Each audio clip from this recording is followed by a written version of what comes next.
So what would you like to say? First of all, I'm a very emotional person, so I'm going to try to get it out. I stated before that I was a victim of sex acts when I was a child. This led me into viewing pornography for my whole life. Eventually, after I held jobs, because I always worked, what I'm trying to get is that these people are trying to paint me as a monster, and I'm not a monster. I'm sick. My sexual problem has been so bad on my mind that I'm impulsive.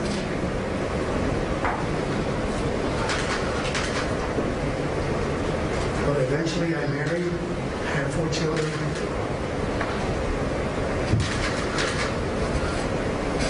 Lived a normal life,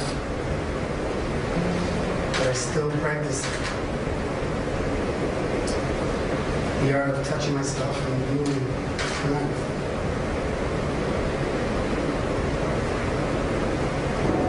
I believe I am addicted to porn to the point that it really makes me impulsive, and I just don't realize that what I'm doing is wrong. I know it's not an excuse. I'm not trying to make excuses here, because I know when I told Dave that the sex crimes that I will be doing forever, I'm not contesting it. I've been a musician for a long time, maybe 25, 30 years. You know, to be a musician and to be a monster like they're trying to say that I am, I don't think I can handle that. I'm a happy person inside. I drove the school bus for 21 years. I did a very good job. Towards the end, I started slacking off, trying to get fired because I knew it was just too much. This job is too stressful, and coming home to my situation, you know, I just couldn't juggle both of them.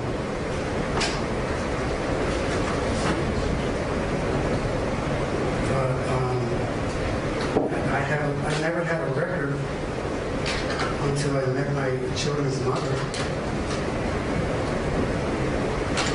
My son was on there the other day saying how abusive I was, but I was never abusive until I met her. And he failed to say that at the end, before she passed away, that them two weren't even talking. So what I'm trying to say is, well, she's saying that I was a wife beater. That is wrong, because this happened because I couldn't get her to quiet down.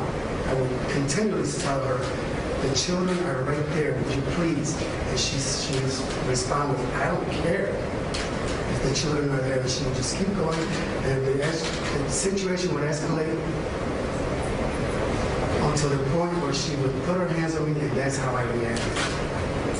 I put my hands on her. I know that's...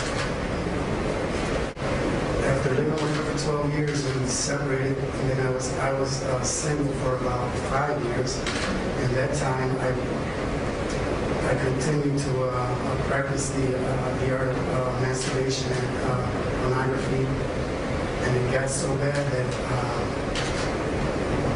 I used to do it like maybe 2 or 3 hours a day, nonstop. And when I would finish, I would just collapse right there. When I picked up the first victim, I didn't even plan it that day.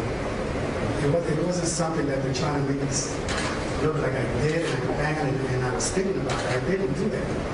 That day I went to Family Dollar and I heard her always say something about she needed to get somewhere, and I reacted on that. But when I got up that day, I did not say, oh, I'm going to get up and try to find some women, because it wasn't my character. But I know it's wrong, and I know I'm not trying to make excuses here. I know I'm 100% wrong for doing it. But I'm just saying, they're trying to say that I'm a violent person. I'm not a violent person. Like I said, I drove the school bus, I was a musician, I had a family. I do have value for a human life, because every time I came home, I would be so glad to of the situation, as crazy as it may sound. And my daughter, she just made every day for me after she was born. She never saw any violence going on in that house, Your Honor.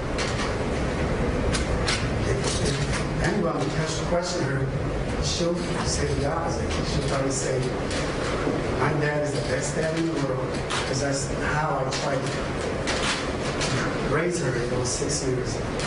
So she won't be traumatized or anything like that. She had a normal life in those 6 years. I tried to take her out into public to give her a normal life.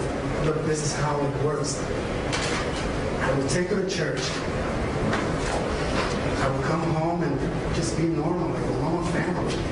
These accusations that I would come home and beat them, those are totally wrong, Your Honor.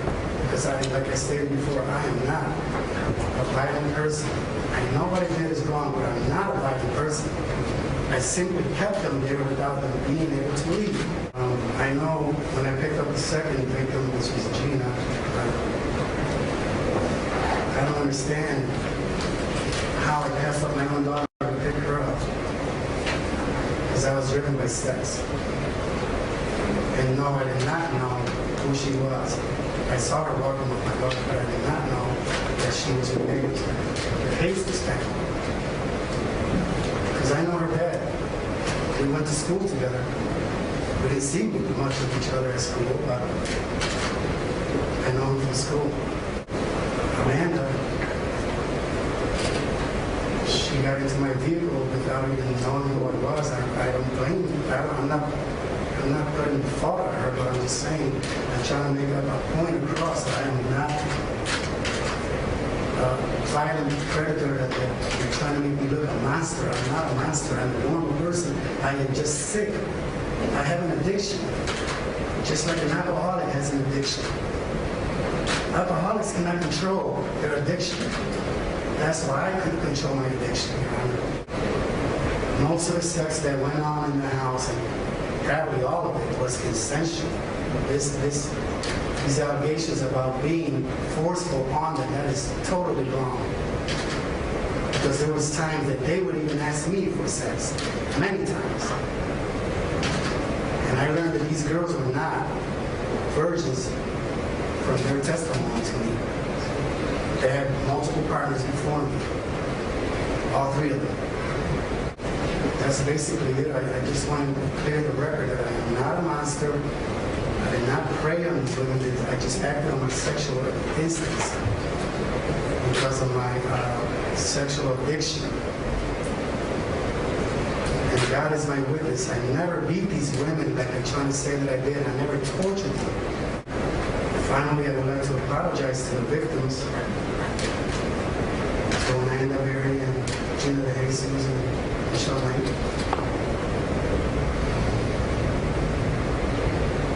I am truly sorry for what happened. To this day, I'm trying to answer my own questions. I don't know why. Oh man, they had everything going on for himself. I had a job, I had a home, I had vehicles, I had my musical talent. I had everything going on for me, Your Honor.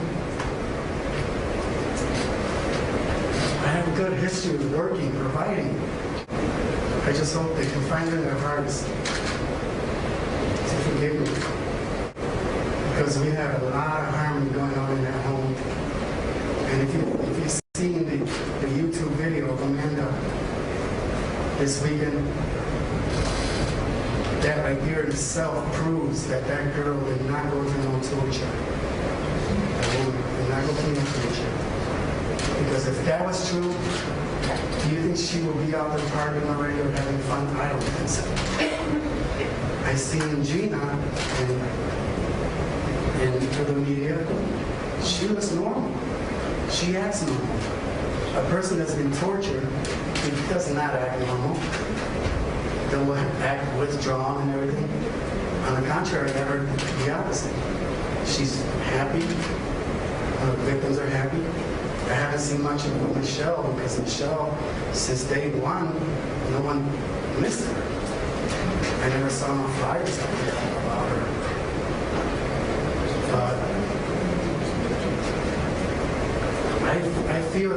FBI let these girls down because when they questioned my daughter, that's okay, but they failed to question me. I'm her father. If they would have questioned me in 02 or whenever it happened that was missing, it's possible that it would have ended right there. So,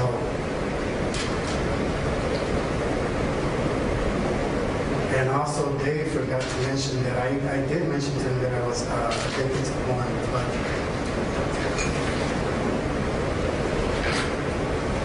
I am truly sorry to Jesus' family, Michelle,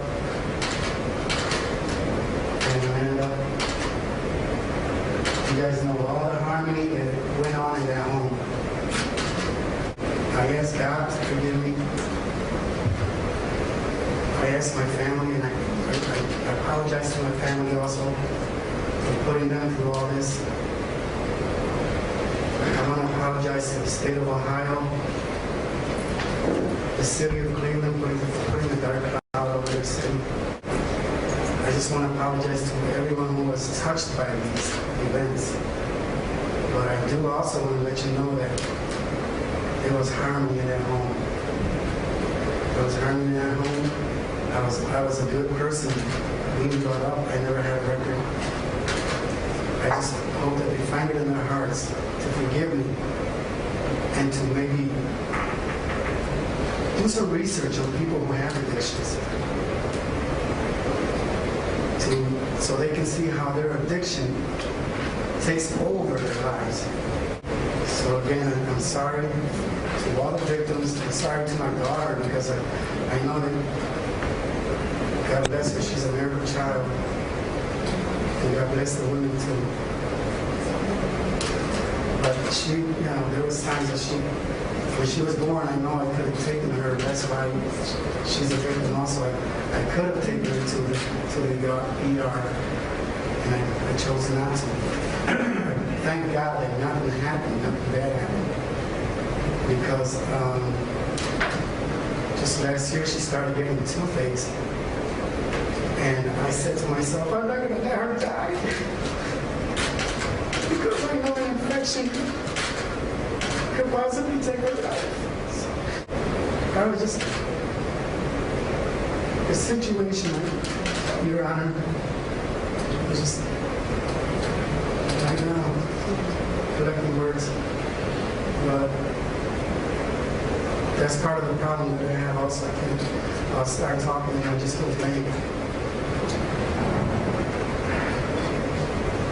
So I apologize to you, Your Honor, for bringing this case into your court. Again, thank you everyone, and I'm sorry for everything. I know the true judgment day is when God comes and judges me. But I've been reading the Bible, I've been praying, and I've been asking for forgiveness. And due to the fact that I do have a sexual addiction, I don't know how he's going to judge me. I don't know. The comment that the lady made for the Jesus family at the end, that was uncalled for.